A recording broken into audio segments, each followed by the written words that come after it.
"Kids upstairs," a woman shouts, and the Badoons tell Peter, "Don't move. We haven't dead to rights, Star-Lord." "I warned you. I've been killing Badoons since I was 10, Peter says, as he makes his face mask fade away. "When I was 10, I ate a human brain every day," the Badoon replies to him, grinning as he takes Peter's gun. They take Peter Quill prisoner, and they begin to leave the orphanage where all of this is happening. They came for one thing, the Mandalay gem that Peter hid there a while ago. And since there's also a bounty on Peter's head conveniently right now, the Badoon are going to get a 2-for-1 deal. They haul Peter to their ship, where the Badoon explains that the evil villain Mr. Knight is the one that is after Peter Quill and any weird weapons that the Badoon happen to come across. Apparently, he's gunning for Earth for some reason. They then leave Peter alone in the cell after knocking him out.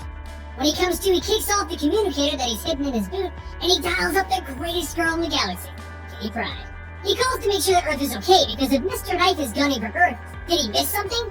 And once he finds out it is, they have a little bit of small talk until the guard comes down to see who Peter's talking to. Kitty snaps, "Are you calling me for prison?" But the guard walks in and Peter introduces them. "Kitty, me Thumbnail, Thumbnail, me Kitty." "Thumbnail, cutie talk." So Peter jumps up, blasting Thumbnail with his rocket boots, throwing him out of the cell. He then makes his way out of the jail cell and through the ship, where he grabs the Mandalay gem and blows a hole in the side of the ship, before making his epic getaway into space using his face mask. He then travels back to Earth, where he drops off his life savings with the orphanage. He didn't tell them that it was his, he told them that he sold the Mandalay gem, but he had to make it up to them. He then takes off for space, devising his next plan, only to be stopped by another ship. A woman gets out of this one and demands that he come with them, by the order of Captain Victoria, the daughter of the former Emperor Jason Spartax. Wait, Peter thinks, I have a sister? You see, Peter is also the son of Jason of Spartax. She brings him onto their ship, where once again he finds himself in handcuffs. There is a mighty bounty on Peter's head, and she intends to collect on it for the sake of Spartax. Peter tries to play the family card, which honestly didn't work too well, so then he convinces her to go along with a plan of his by convincing her that there's more money to be made with his plan than turning him in. So Victoria brings Peter to the bounty hunter, and they prepare to turn him in. But just when she's about to collect her reward, she betrays the guards, and Peter breaks his cuffs, grabbing the bounty guy hostage. Peter then tells them to transfer all the money that's in the vault into his account, while the rest of the Vineyard guards are a tad unhappy that they're about to be out of a job, and they open fire on Peter and Victoria. Epic maneuvers happen, and the two of them manage to get off of the planet. And as they prepare to leave, Peter leaves his sister with all of their earnings. She'll use it for the good of their people of Spartax. So she asks him, why leave it all? And why does he seem to have a death wish? So Peter finally explains what he's doing. You see, Peter was trapped in the Cancerverse with Richard Rider and Thanos. When he and Thanos got out, they made a pact not to fight each other for a while. That was Peter's mistake. Thanos has been running free out there, making problems and killing thousands. And he feels that he's to blame because he can't stop Thanos. So he doesn't want the money that they just earned. He's gonna go after Thanos. He assumes that he won't be back. After leaving his sister and her wishing him luck, he went to a bar where a pretty lady tased him to bring him in for the bounty that the Badoon have on him again. This time, his cellmates are a spy from the Spartax Empire that got caught, and a little Badoon child that just won't talk. So Peter calls up Kitty Pryde again. Her first comment is, "You're calling me from jail again?" Yeah, never mind that. I need a distraction. Can you do something in the lingerie department? Dream on, spaceman. Okay, how about something scary? So Kitty Pryde gets into the scariest outfit she can find. A giant banana suit, and she screams, "Ooga chaka, ooga chaka, ooga chaka, ooga chaka." The guard rushes into the room terrified, and Peter takes his gun with a yoink and knocks him out. The three prisoners run into the ship, and the spy tells Peter that he'll see him later. The legendary Star-Lord is a little too high profile for his plans, leaving Peter alone with the Badoon child. But that works in Peter's favor, as the child points to a sewer chute as their escape, and they slide down to freedom. Well, not freedom. It shoots them into the starport, where Peter falls in love with the ship that he's going to steal. The Bad Boys. They both run onto the ship, and the onboard computer introduces itself as Lydia and welcomes them to the Bad Boy.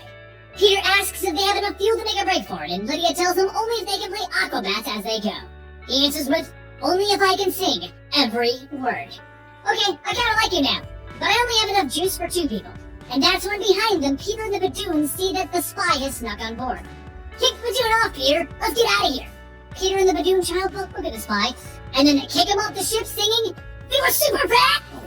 He then drops off the Badoon child at the orphanage, asking them to watch him, and then he gets back onto the ship with some alone time with Kitty Pryde on the hologram collar, until Lydia reports that she has found what Peter is looking for. With this ship and the Mandalay gem, Peter is taking this fight to Earth to fight Thanos. Kitty gets all excited. You're coming for a visit, Peter? Yes, but this isn't a vacation. There's something I need to handle, Kitty. Furious, she hangs up on him, calling him a dumbass. But Peter knows she'll understand. This is Thanos. He needs to finish what he started in the Cancerverse. On Earth's moon, Thanos is building a monument to his love, death. But Peter Quill comes rocketing in full force, and he slams Thanos into the planet, knocking him back. Quill, you're late. Our truce has been up for quite some time. And you've been busy doing some bad things. Very bad things. Thanos things.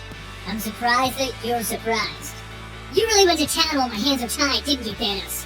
The party's over. Oh, isn't, Thanos says as he blasts the spot Peter was standing at.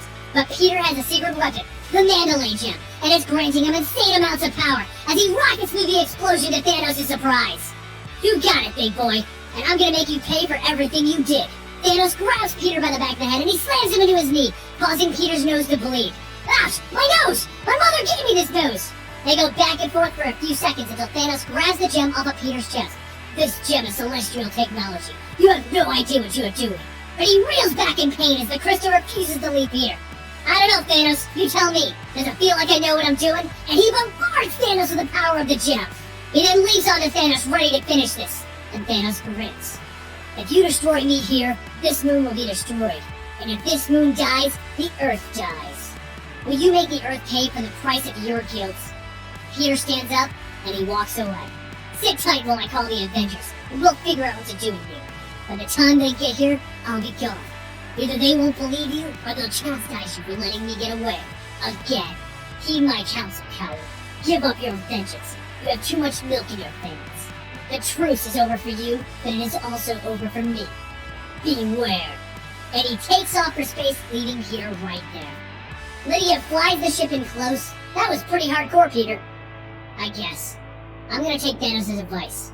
But there's something I need to do first. Meanwhile on Earth, Kitty is debating if she should end this with Peter. He's cute and all, but he seems so shady. That's when the young Iceman comes running in to tell her that someone wrote a message in the snow. While Peter still has some things to do, he did take some time to lay some flowers in the snow, spelling, Kitty, I'm sorry, XOXO, dumbass. He even misspelled sorry.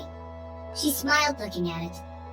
Peter and Kitty did work things out, because they're gonna need to for their next adventure, which is going to involve the next thing that Peter's trying to track down, the Black Vortex.